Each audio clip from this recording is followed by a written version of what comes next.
Well, hello, everyone, and thank you for joining me, which, when you come to think about it, is a pretty weird thing for me to say, because we're not really joined, are we? I mean, I'm actually sitting in a room by myself in Austin, Texas, and you're somewhere else.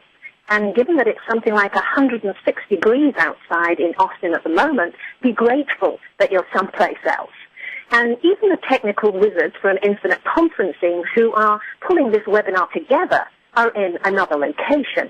You can't see me other than the picture I'll share with you in a moment, and I can't see you. At any time during this presentation, you could check your Facebook page, review emails, even pop out for coffee, leaving me talking to myself, thinking that I'm creating value and making a difference when nothing could be further from the truth. Now, that's similar to the challenge we face as communicators and marketers these days, isn't it? There are so many distractions, not least the tsunami of content that is vying for the attention of our clients and prospects. So we're always grappling with ways to differentiate ourselves and wonder what we can do next to prompt the meaningful conversations with our target market that lead to brand loyalty. It's these issues we're going to address today as I share some thoughts with you about what stories and thought leadership have in common, together with some storytelling techniques that can help you intrigue, influence, and impact your target audience in ways that better serve them and boost your business growth. So sticking with the storytelling theme, here's our cast of characters. That's me on the left, and thank goodness for Photoshop. And in my imagination, here you are in the center looking pretty good yourself. I'll come to Infinite in a moment because I just want to point out that one picture is missing, and that's my business partner and co-author, Craig Badings, who conducted the first two webinars in this series. But here are the third members of our little gathering, and I'd like to take this opportunity to thank Sabrina, Beth, Amit, and the team at Infinite Conferencing for graciously hosting this webinar and taking care of all the technical stuff. If you're not already familiar with Infinite, here's a list of the services they provide, and I must admit I can't praise or thank them enough for making this such an easy and enjoyable experience. But back just briefly to what Craig talked about in the two earlier webinars, which you might have caught, because they pretty much covered 4 out of 5 aspects of our thought leadership development model that you can see here. And my focus is on the third part highlighted in this graphic, creating and leveraging stories. Now, ironically, the story of thought leadership has become somewhat distorted since Joel Kurtzman first coined the term at the end of the 1990s. Our book, Thought Leadership Tweet, shown here, was featured recently in a business magazine article in which Kurtzman bemoaned the fact that just about every man and his dog is claiming to be a thought leader these days, often having done very little to justify that claim. And part instruction, Liz, can we do just, because we're not seeing your slides change at the moment, can you just X out of the produce room and click the produce button one more time? What am I doing? Can you just X out of the produce button and then hit the produce button one more time? Oh, sure. Are you having difficulty seeing the slides? We're not seeing them. We're not seeing them change at the moment. We still see a title slide. Oh my goodness. Okay. Well, that doesn't. That's not very good, is it? Let me go back then and hold on a second. So you're seeing that slide, and then here is the cast of characters. Can you see that now? Give me 1 second. Like technical hitch here. And I'm still seeing the title slide. Do you want me to just go ahead and just move the slides for you? Yes, why don't you do that? Okay. You can just say next slide and I can say sorry about that, everyone. So here's a picture of me. That's number 2, if you could bring that up, Patrick. And then here's you, which we'll come back to at the end. Then slide 4 that I just showed is our 5-part thought leadership development model, and you can see the red highlights there on the bottom right that says create and leverage your story. So now we should be at slide 5, which is headed the call to adventure, and it's got a copy of our book cover. Are you seeing that? We currently are. Marvelous. So I'll get you to change the slides then, Patrick, and I will just give you the heads up when we're coming to that, okay? Okay. So this is our book, Thought Leadership Tweet, and as I said, it was featured in a business magazine where Kurtzman was saying that, you know, everybody's claiming to be a thought leader with very little justification, or they completely misunderstand what is meant by thought leadership. And I had an experience of that recently when I shared that article with members of a LinkedIn group, some of whom started talking about thought leadership in terms of Orwell's 1984, Big Brother, and mind control, which I thought was pretty surreal and off-topic. Can we move to the next slide then, Patrick? So while I do want to clarify what true thought leadership is, at least in the way I see it, the core purpose of this presentation is to examine how an appreciation of story, purpose, and structure can help you ensure you don't end up like a content panhandler. My background is in journalism as well as marketing, and I'm the author of 14 nonfiction books. A recent article in Salon by a fellow writer talks about the hell of trying to sell books these days because of the relentless challenge of getting people to do, as he put it, read me, recognize me, buy me. Well, as aspiring thought leaders and content marketers, we feel his pain, don't we? There's nothing more dispiriting than to want to communicate new important insights only to find that no one is listening or even cares. And this quote from a Harvard Business Review article entitled Storytelling That Moves People identifies how we can change that.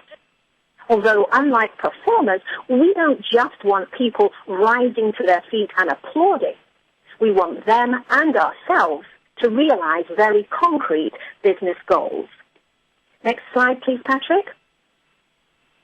As that Business Magazine article I mentioned earlier concluded, to be a true thought leader, you need to be sure someone is following you. And when they do, these are just some of the benefits. And this is a graphic from a larger infographic that you'll find on our website. And those benefits range from top-of-mind awareness and market leadership to trust, brand loyalty, and sparking the kinds of conversations that cement strong relationships. Let's have slide 8, because I'm getting ahead of myself a little here, and I'd like to jump to what's going to happen over the next 45 minutes or so. There's an epigraph in the Chinese classic work known as the Tao Te Ching that says, when they think that they know the answers, people are difficult to guide. When they know that they don't know, people can find their own way. That resonates with me because I don't believe it's my job to teach you anything. My role involves reminding and reawakening you to what you already know. We always think of creative insights as producing something unique, but those occasions are rare. More common is the ability to connect the disparate pieces of knowledge you already have and to create something new from them.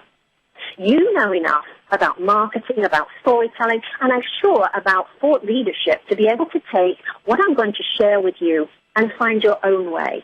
And if you don't, you can tell me in the Q&A. So that covers the presentation part. But to add some intrigue and excitement, I wanted there to be a competition element to this presentation. So I'll be dropping little hints as to how you can win free access to the global case studies we released recently on our Leading Thought website. And these are valuable insights from acknowledged thought leaders that are packaged both as audio and ebook, together with a bundle of other great thought leadership-related content. I've also prepared a handout with a list of supplementary resources for you, so stay tuned and make a note of our Twitter handle, @LeadThought, because you'll need that for the competition later. Okay, next slide, please, Patrick. So here's what I said I would cover on the registration page, and I will touch on each of these points, although not necessarily in this order. My overall goal is to help you think about your thought leadership marketing or PR efforts from the perspective of a compelling storyteller. And let me just say this.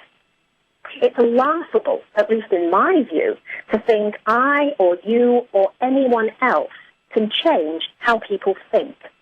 People change their minds themselves if they choose to do so. Storytelling can facilitate that process. Next slide. Now, for those of you who didn't catch Craig's earlier webinars, and that's him on the right, by the way, here's our definition of thought leadership.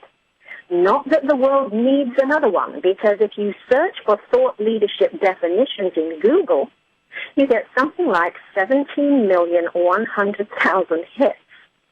And while our definition connects to the themes of intrigue, influence, and impact that we're going to review shortly, I prefer to bypass definitions and use examples and analogies instead.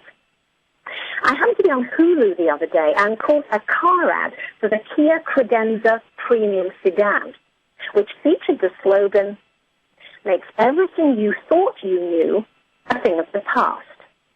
Makes everything you thought you knew a thing of the past. That sounds like a pretty good description of what thought leadership is meant to achieve to me. But that's still theory. What does thought leadership look like in the real world? Well, think about your cell phone beeping at you on the other side of the room because it's losing battery power. It's around about midnight and you're in Minnesota in November and really don't want to have to get up and scrabble around trying to find your charger so your cell phone is charged up when you need it in the morning. Now, if you were required to find a solution to that problem, charging a cell phone, what would it be? Would you think about creating a longer-lasting battery, maybe changing the composition of the battery so it doesn't lose its charge so quickly as some companies are doing? Well, while those, excuse me a second, while those are good examples of incremental innovation, that's not how true thought leaders think. I'm just going to take a swig of water. And one of the problems that we have in Austin, Texas is allergies, and I'm suffering a little. Hold on a second.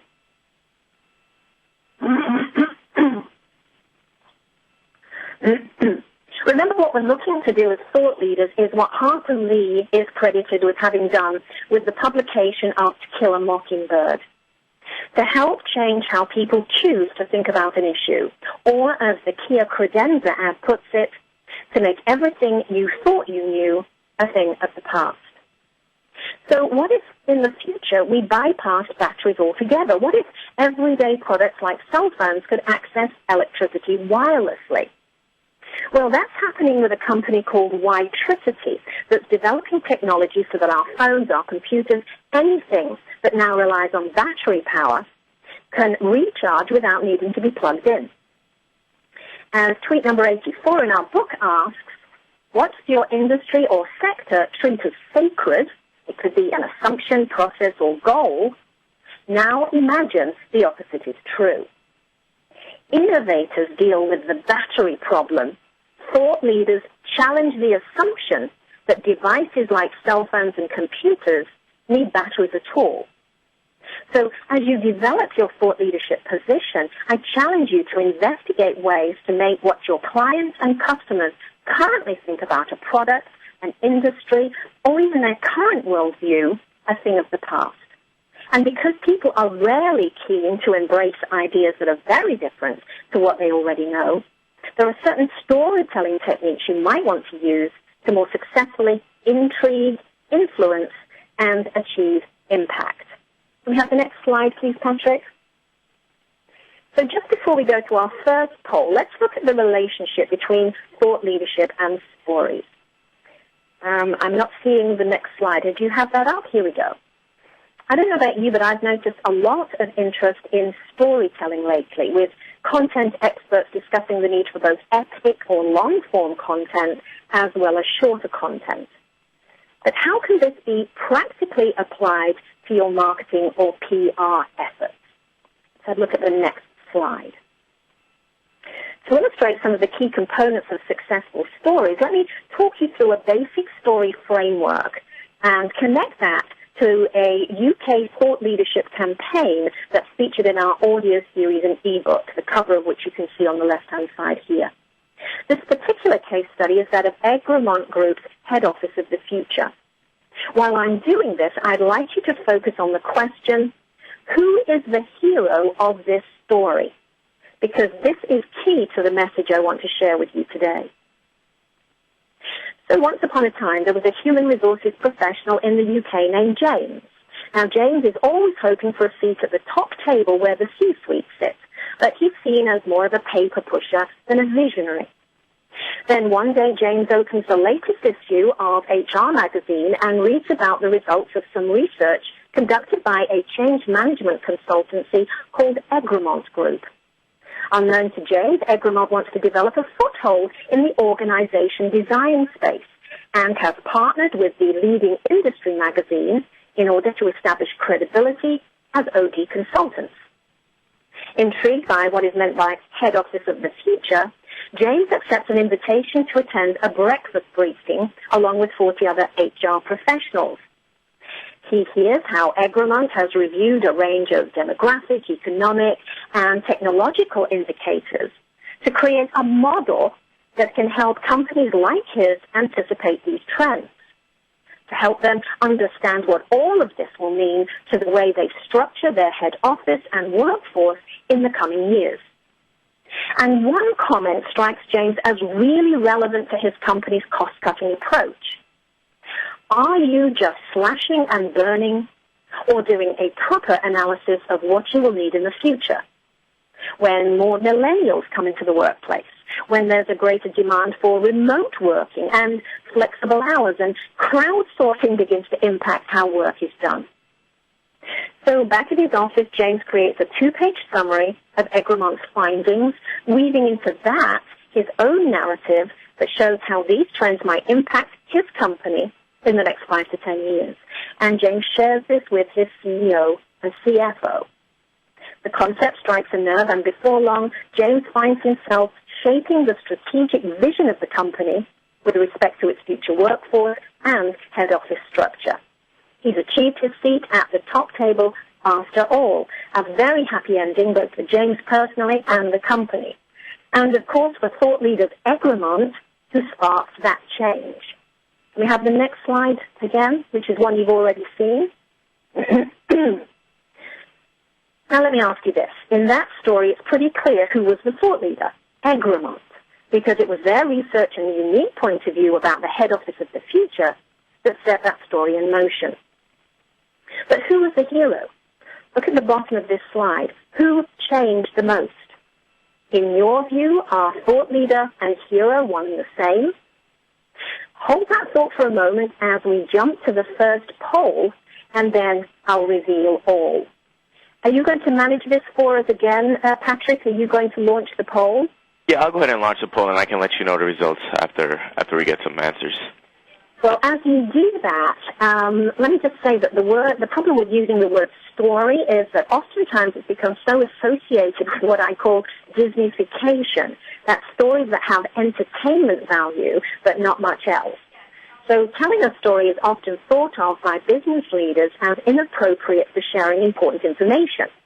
So as you answer these poll questions, think about your own organization and how likely you would be to use storytelling in any of these 7 forms of business communications, and then choose the one you would be least likely to apply storytelling to. So, the About Us page on your website, would you not use that to tell a story? How about annual reports, blog posts, case studies, press release, slogans, things like Nike, just do it, white papers. Which one of those do you feel is not necessarily conducive to telling a story? I think everybody's probably had time enough, do you think, Patrick, to answer that? We do. And the results from our viewers are as follows. 47% said annual reports, 6% said case studies, 24% said slogan, and 24% said white papers. Very interesting, and I must admit I could have predicted that. Annual reports is definitely one of the ones that people feel they have to stick to basic information. And actually, let me just say here, that was a trick question. Actually, and if you could move to the next slide too, please, Patrick. As you'll discover from the handout I can email you, I have examples of how stories have been used effectively in every single one of those cases, including annual reports. And when it comes to About Us, here's a portion of the About Us infographic that we have on our Leading Thought website, because we wanted to communicate our global story without writing paragraphs of content. And some time ago, I saw a quote on the web that stated, "A picture is worth 1,000 words, but a story is worth 1,000 pictures." So wherever possible, Craig and I like to create infographics that tell stories through pictures, so we get the best of both worlds. Can we jump to the next slide? So now that we've set the stage, let's get to the 3-act structure of this presentation. Sure, we can have thought-leading insights that we passionately want to share, but that doesn't mean anyone will care to listen or have the bandwidth to do so. You may be familiar with these statistics already, but on IBM's website, I discovered that every day we create 2.5 quintillion bytes of data. Now, I can't even get my head around what on earth a quintillion byte is, but they go on to say that that is so much that 90% of the data in the world today has been created in the last 2 years alone. How do you compete with all of that content? How do you differentiate yourself? How do you even get attention? You have to do something about that part of the brain known as Broca's area, which I like to think of as acting like a nightclub bouncer, letting in what is surprising, impressive, and unexpected, while keeping out the boring and predictable. We have slide 17. Which means you've got to stop thinking like a marketer and think more like a publisher, as one of the interviewees in our case study audio series suggested. In short, you need to intrigue. Now, we all know what I mean by intrigue: to arouse curiosity, stimulate interest, to fascinate, to draw people in right at the start with material that is relevant and interesting to them, as any successful publisher of content knows. Next slide, Patrick, please.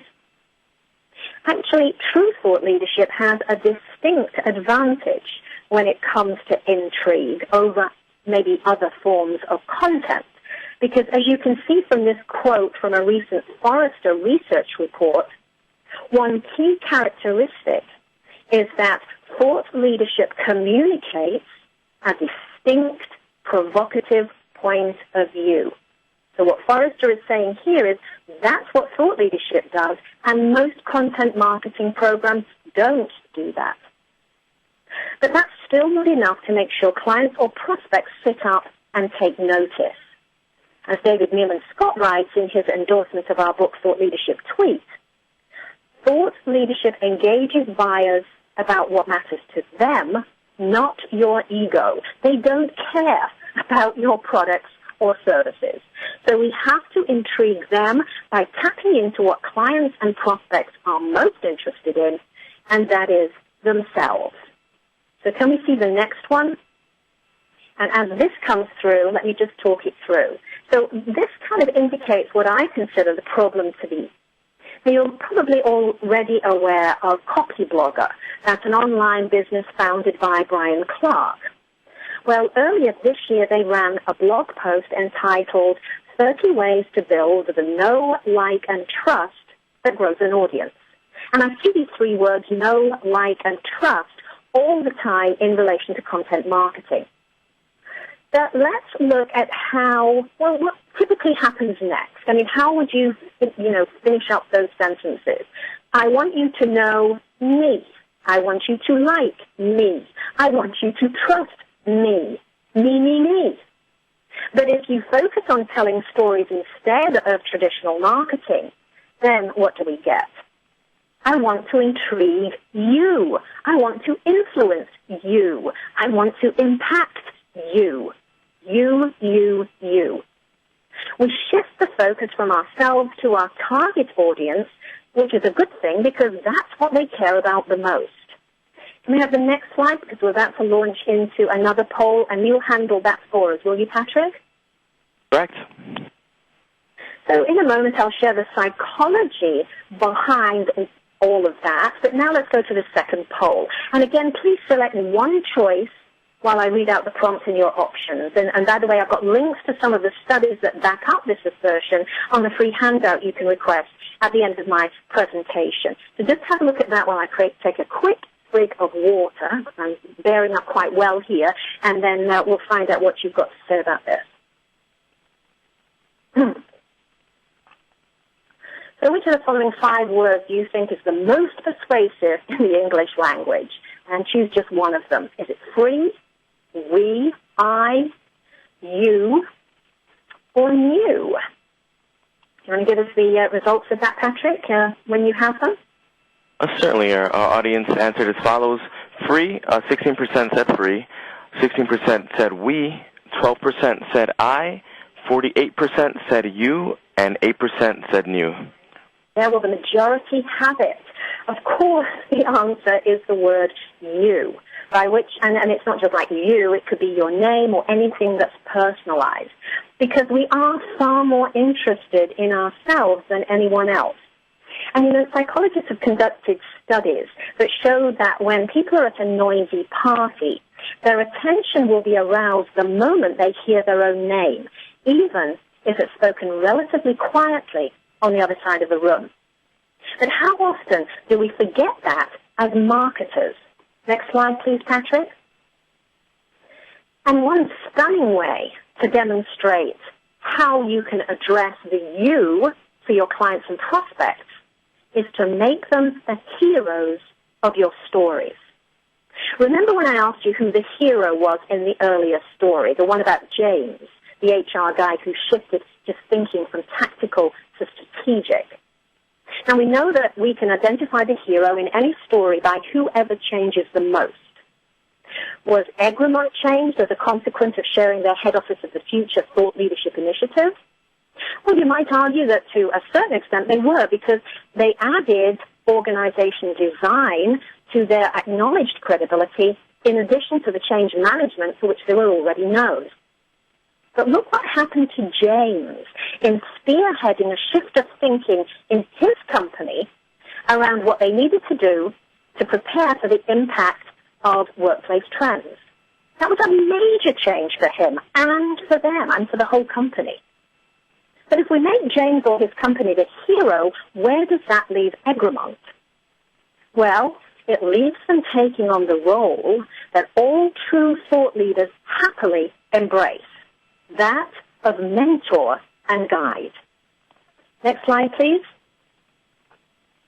In a story F. Scott Fitzgerald wrote just before The Great Gatsby was published, he said, "Let me tell you about the very rich. They are different from you and me." Well, so are our clients and prospects. They're not necessarily super rich, but they're definitely different. And here's the thing that we often forget. As marketing professionals, we don't think and act like our clients and customers, which is why we're sometimes so poor at relating to and giving them what they want. And considerable evidence for this is presented in these 2 reports we highlighted here. In Marketers from Mars, for example, on that first column, the report points out that marketers do just about everything online more than the average consumer, and they must be careful not to apply their professional behaviors to consumers as a whole. And if you want to know how to access these reports, I've included them in that resources guide I've prepared for you, because there's some pretty eye-opening findings in there. Now let's bring all of that back to stories and thought leadership. Next slide, please, Patrick. Take a look at this telling quote from cartoonist Hugh MacLeod, and I'm a big fan of his Gauging Freud webpage, and you can actually get these cartoons sent through to your email on a daily basis. So what does he say? When someone is using your product, don't ask what stories they are telling about you. Ask what stories they're telling about themselves and how your product fits into it. You'll get a far more interesting answer. And I would just add to that, you will get an answer more than if you do it the other way round, given what we've already talked about intriguing and influencing. And here's the scientific reason why this is important. as a research article published in Psychological Science in 2009 pointed out, the information available to readers when reading a story is vastly richer than the information provided by the text alone. Next slide, please, Patrick. I'm about to show you 3 concrete examples of how you can achieve, or how somebody else has achieved that influence, and you can learn from that. And I'll do that in a moment. But let's go now to the next poll, and this is our third and final poll. Do you have that for us, Patrick? Yep, just posed for the audience. Okay. So I want to know here, how do you think stories influence thinking and behavior? So in our third and final poll, we're asking, which of the following do you think is not necessary for a story to influence? And I'd like you to select one of the following characteristics that you believe is not essential. And I will just take another drink of water while you take over, Patrick.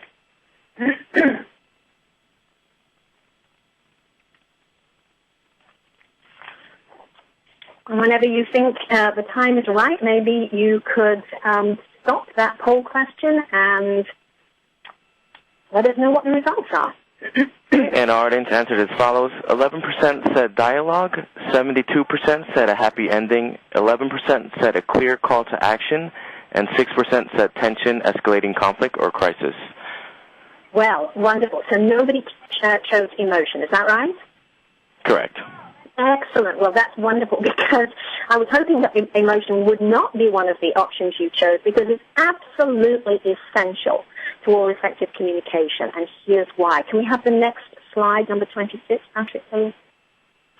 The man in this picture is Ernest Hemingway, and he once accepted a bet that he couldn't write the world's shortest story. And the 6 words that he came up with were, for sale, baby shoes, never worn. And boy, does that conjure up a story, doesn't it? You know, as that Psychological Science article pointed out, when you get the chance to think a little bit longer about those 6 words, what's likely to occur in your mind's eye is much richer than what Hemingway has written here. Because what happens is that our brains fill in the gaps in any story based on our own unique life experiences and filters. So your story could end up being a tragedy. You know, you could be thinking a baby died and you're exploring how that could have happened. Or maybe your story focuses on the parents and their relationship afterwards. Or maybe the baby in your story is an extraterrestrial with 6 feet and 10 toes, so human shoes wouldn't fit. It's like Hugh MacLeod and that Psychological Science article pointed earlier. There's a subtlety to storytelling that allows the reader to fill in the gaps and make a story their own, to make them personally meaningful. So imagine how impactful we could be if we did that for our clients and prospects. Next slide. And here are 2 further examples of how powerful, well-crafted stories influence us without the need for voiceovers or any overt call to action. The commercial on the left aired, I believe, during the 2012 Super Bowl, and if you check it out on YouTube, you'll see how effective a story this is with no dialogue whatsoever. So the little kid decked out as Darth Vader is trying to use the Force on some home appliances and the family dog and a doll, and nothing is happening, and you feel so bad for him. Then his father comes home in his new Volkswagen Passat. The kid pushes him out of the way and stands in front of the car holding out his hands, when suddenly the lights come on and the car makes a beeping noise. The child staggers back, amazed that finally, the Force is with him, although it's really because his father has pressed a button on his key fob. And on the right is an equally delightful ad by Google called Parisian Love. With a soundtrack reminiscent of France in the background, we watch as an unseen person searches Google, takes us through a series of life events that move us from a language learning course in Paris to romance, a wedding, and it ends with a chuckle of a baby. So both of these commercials influence through emotion. But, and I noticed some of you chose to say that tension and escalating conflict were not necessarily, but they do that too. There is an escalating tension that is necessary to tell all good stories, and that's what keeps us on the edge of our seats. I mean, I was really rooting for little Darth Vader, who seemed to lurch from one disappointment to another, and it put me in mind of how wonderfully imaginative children are. And, you know, I'll be honest with you, the first few times I watched that, I could hardly watch that commercial without tearing up. So let's look at the next slide. But what does business do more often than not when attempting to influence people? We offer statistics. Now, I was going to point out one or two examples from Chip and Dan Heath's book, Made to Stick, which is an excellent section on the power of stories as it relates to the stickiness of messages. But I recently got hooked on the ABC series Scandal and happened to see a really powerful example that I want to share with you instead, and I didn't have time to update my slides, which is why you're seeing Made to Stick here. Now, I don't know whether you're familiar with Scandal starring Kerry Washington and Tony Goldwyn, but in program number 11 of the second season, it's 27 days before the general election, and Fitzgerald Thomas Grant III's team is prepping him for the presidential debates. The question Fitz is trying to answer during rehearsals is about the U.S. economy and stimulating growth. And he goes into the usual shtick about reducing national debt and starts talking in trillions of dollars, at which point even his staff's eyes glaze over. It's boring, it's predictable, and to be honest, it's incomprehensible. The broker bouncer that I told you about earlier in our brain is never going to let this stuff get into the minds of the viewers, let alone their hearts. Then Fitz's father, a former politician himself, gets up and says he's going to show how it's done. And this is what he says. A mother is standing on the sidewalk choking because she swallowed a penny. A man in a suit comes along, performs the Heimlich maneuver, and out pops the penny. The man in the suit picks up the penny and puts it in his pocket. He's about to walk away when the woman rushes up to him and says, "I cannot thank you enough, doctor." "Oh, I'm not a doctor," replies the man in the suit. "I'm from the IRS." Then Fitz's father delivers the punchline. And that's what's going to happen if the other guy wins the election. Next question. Now, I don't know about you, but if a politician were to explain the economy and stimulating growth in terms of telling simple, effective stories like that, not only would I have more of a clue what it's all about, but she'd get my vote too. So let's move on to the next slide. We've intrigued and we've influenced, but now we want to move our target audience to the point of impact. We want them to actually change something in their lives, not just to think differently, but to take action based on that new thinking, as James did in our earlier Head Office of the Future example. Now, as many novelists will tell you, and I know myself from writing 14 books, if you want a story to end well, you have to start writing it with the end in mind. And in this case, the impact or goal you want to achieve through your thought leadership will depend on the kind of story you intend to tell. Next slide, please. So here you can see our classification of 3 types of thought leadership, and again, that's on the infographic that's on our website. On the right are the problem solvers. And these are the thought leaders that speak to specific client-related challenges. Now, one example of this would be Booz & Company's Global Innovation 1000 study, which investigates the relationship between the amount of money that companies spend on research and development every year and their overall financial performance. Moving to the left of them, we have the thought-leading innovators who are looking to change an entire industry. The Witricity example I discussed earlier about using wireless electricity to power devices that currently use batteries would be an example of that.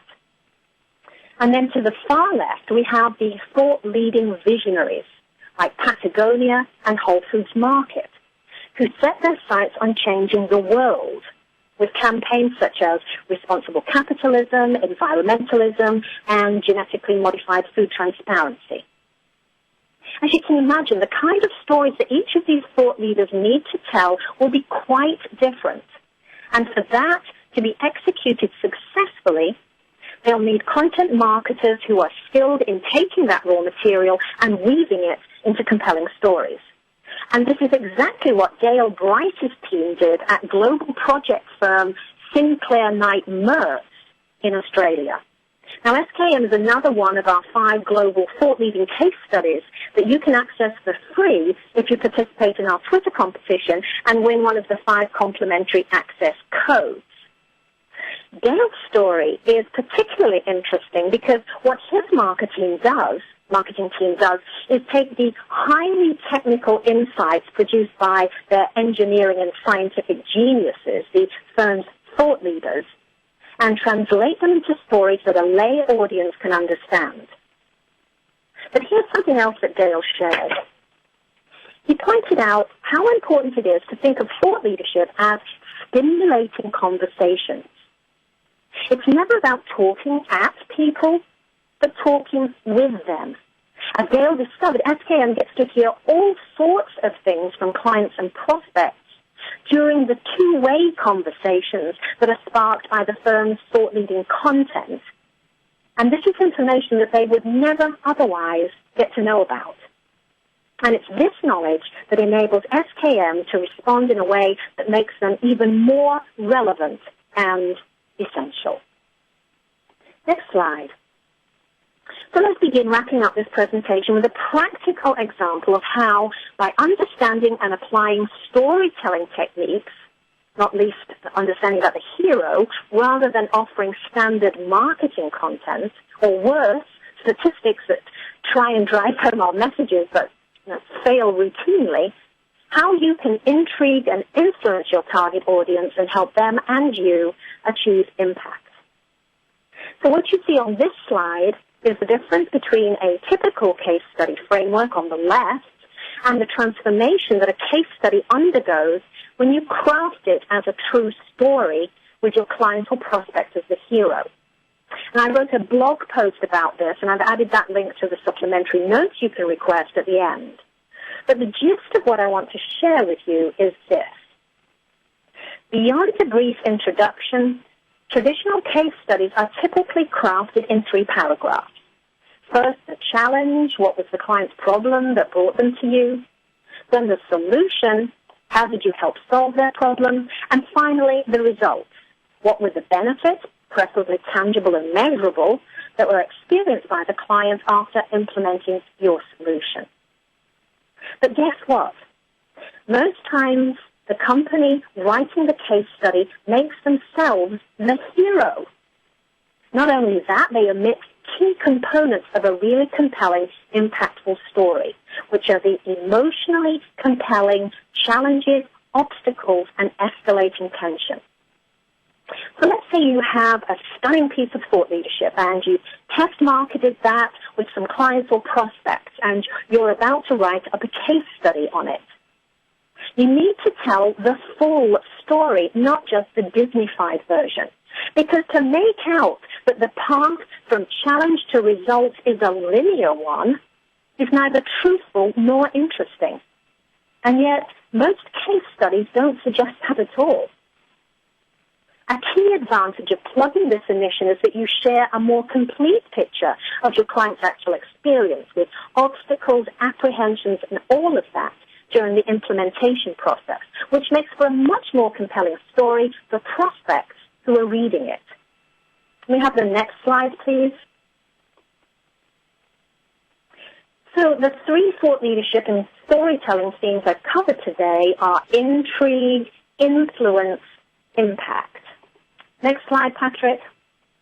And here are some summary points. But the most important of all that I want to share with you is stop writing me content where you're making the stories about your company, your products, your services. Instead, speak to the you in all of us by making your clients, prospects, and customers the hero. Next slide. And remember, a story isn't a story unless there is conflict, tension, and some sort of physical or psychological change that takes place. If boy meets girl, boy marries girl, they live happily ever after were really a story, then Hollywood would make movies like that, but they don't, because it isn't. Stop sugarcoating your case studies so people can be intrigued and influenced by the authenticity of reading about real-life obstacles and challenges. That will certainly differentiate you. Don't worry that it's going to put people off. It's so different. It's so unusual. If anything, they'll be going, oh, my gosh, these people are really real. They're truthful. I'm going to do business with them. Slide 35, please, Patrick. So all that's left for me to say as far as the presentation piece is concerned is to remind you that thought leadership is a verb. It's about action and profound change, like all the best, most enduring stories we know. So here are some assignments if you choose to accept them. First, on the left-hand side, I invite you to take a long, hard, objective look at all your content, thought leading or not. How much of it really is all about you? Where do your clients and prospects fit into the stories you tell? Because if you don't make them the heroes, then you're less likely to successfully intrigue, influence, and impact them. And then if you'd like a list of the supplementary thought resources, I didn't want to go into too much detail about some of the things I've mentioned, but I've got links and things like that for you. If you'd like to email me for that at drliz@leadingthought.us.com, that's drliz@leadingthought.us.com, just bear in mind I'm jumping on a plane first thing tomorrow, and so I may not get to respond for about a week or 10 days, depending on how many people want the resource guide. But everyone who emails me will receive those resources. And now to the little competition, because we'd like to give 5 of you free access to our audio series bundle, which is worth, I think, $300 and comprises recordings sharing 5 case studies, including the ones I mentioned, like Egremont's Head Office of the Future and Sinclair Knight Mertz, plus Jeff Bullis, iCrossing, and also SICSR in India. Then there's the e-book of the transcripts, our Thought Leadership Tweet book, and 2 other books that Craig has written or co-authored. So what you have to do to win, all you have to do is tweet something about this event or the content I've shared today in a manner that suggests intrigue, influence, or impact. And Craig and I will pick 5 winners.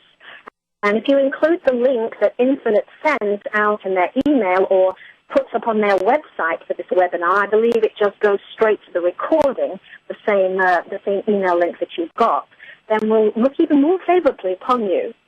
Just be sure to include our Twitter handle @LeadThought. And just to let you know, that's not @LeadingThought, because someone else had nabbed that handle before we could. It's just @LeadThought. And we'll find 5 of you through Hootsuite or TweetDeck and be in touch with your prize. And you've got until, I think, maybe midnight tonight to get those entries in, and you can tweet as often as you like, just as long as each tweet is different. So, Patrick, I am not able to see how many questions have come in. I'm hoping that some have, and that you're able to do that. So let me just take another drink of water, and perhaps you could tell us what's going on with the Q&A. Certainly, we did receive a couple questions. I'll go ahead and read those out. And the first question we got was, who are the 5 case studies you include in your audio series, and why did you select them? Oh, fine. Yes, I'll talk about those. Maybe also we can put up, can you put up slide 38 at the moment? So if anybody has to jump off, then just to say, before I get to that question, I invite you to consider this only at the end of episode 1. Please don't think that this is the conclusion of the story, because we would love to continue the conversation with you. I think you probably gather that thought leadership and storytelling are topics that I'm especially passionate about. So I do hope you'll connect with us on social media, and do feel free to email or Neil Craig anytime. But yeah, the 5 case studies that we included were Egremont in the UK, Sinclair Knight Mertz in Australia, Jeff Bullis, who is a leading social media blogger and thought leader in Australia also, digital marketing agency iCrossing in the US, and the Symbiosis Institute of Computer Studies and Research in India. And the reason why we chose them is we wanted ones that reflected a wide range of industries and markets.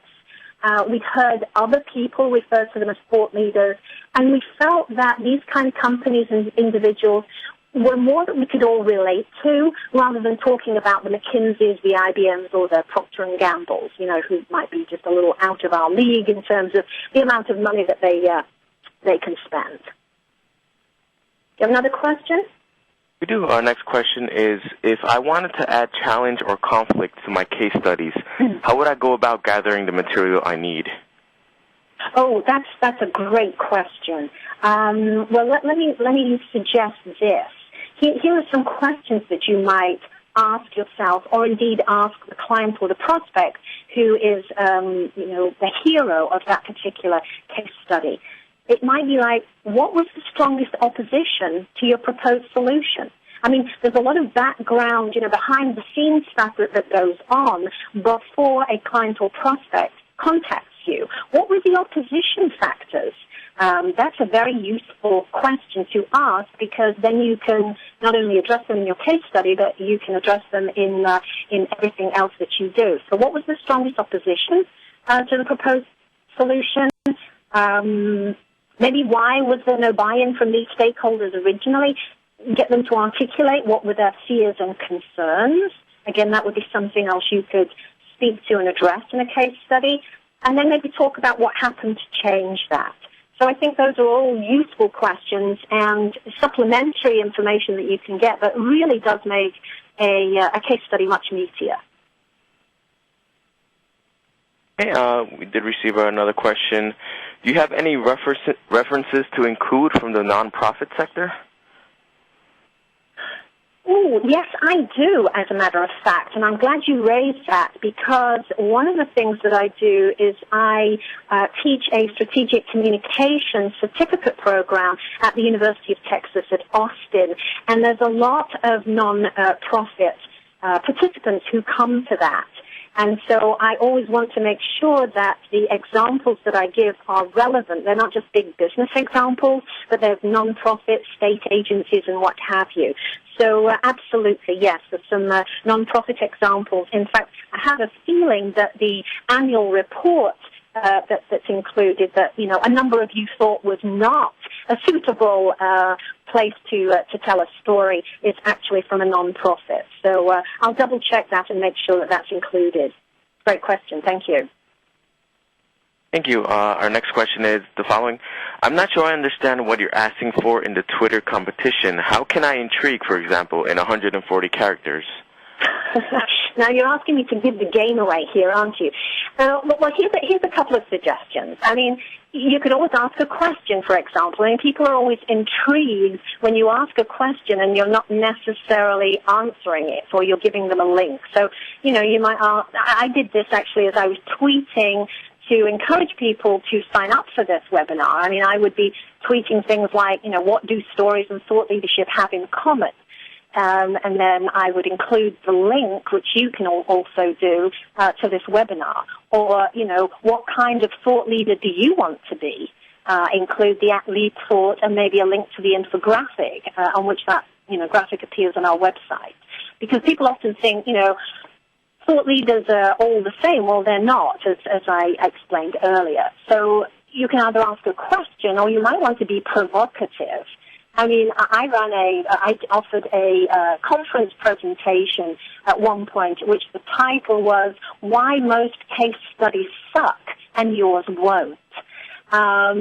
And I was talking about the material that I shared briefly with you earlier about case studies. So, you could also have something like why most case studies suck but mine don't, or something along those lines. But anyway, I'm not going to give you any more there because I'm doing the work for you. But there's just a couple of suggestions as to how you can embed intrigue and influence and impact into your tweets.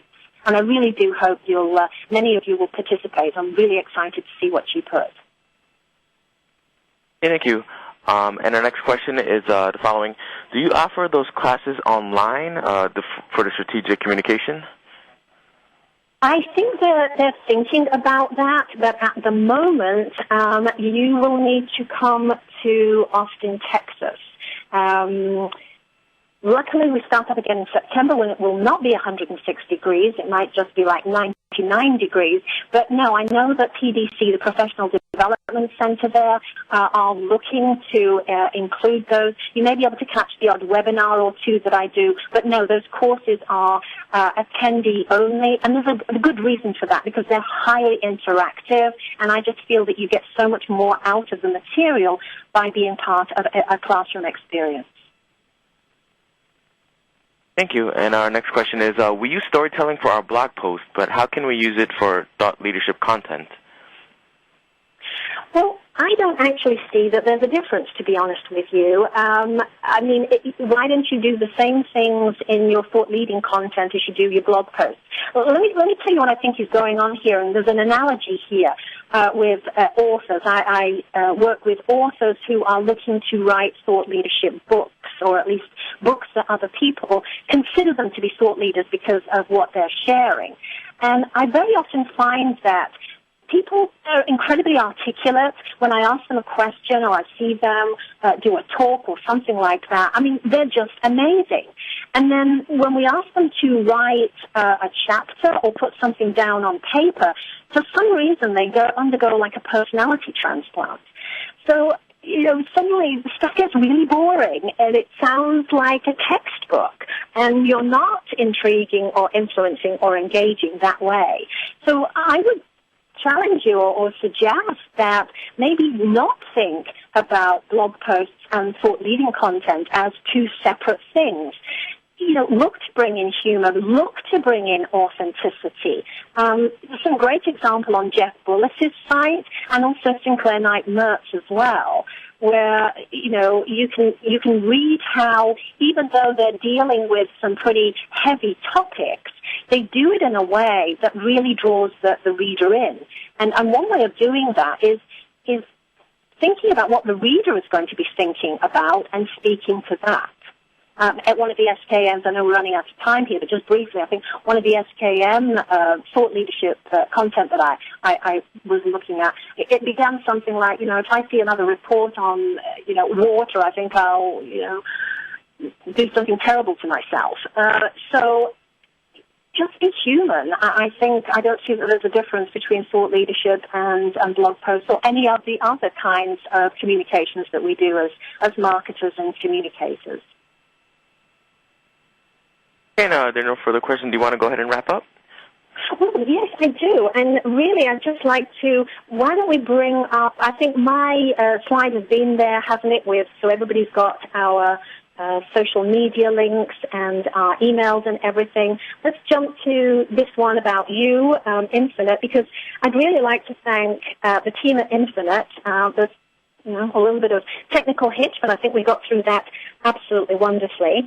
And I'd especially like to thank everyone who listened in, who registered and listened, because, it was nice to know that you joined me, because society takes a very dim view of people who talk to themselves, especially for an hour or so. So even though I'm sitting here by myself in Austin, Texas, it was good to know that so many of you registered for this, and I sincerely hope this has been helpful to you. Thank you very much indeed.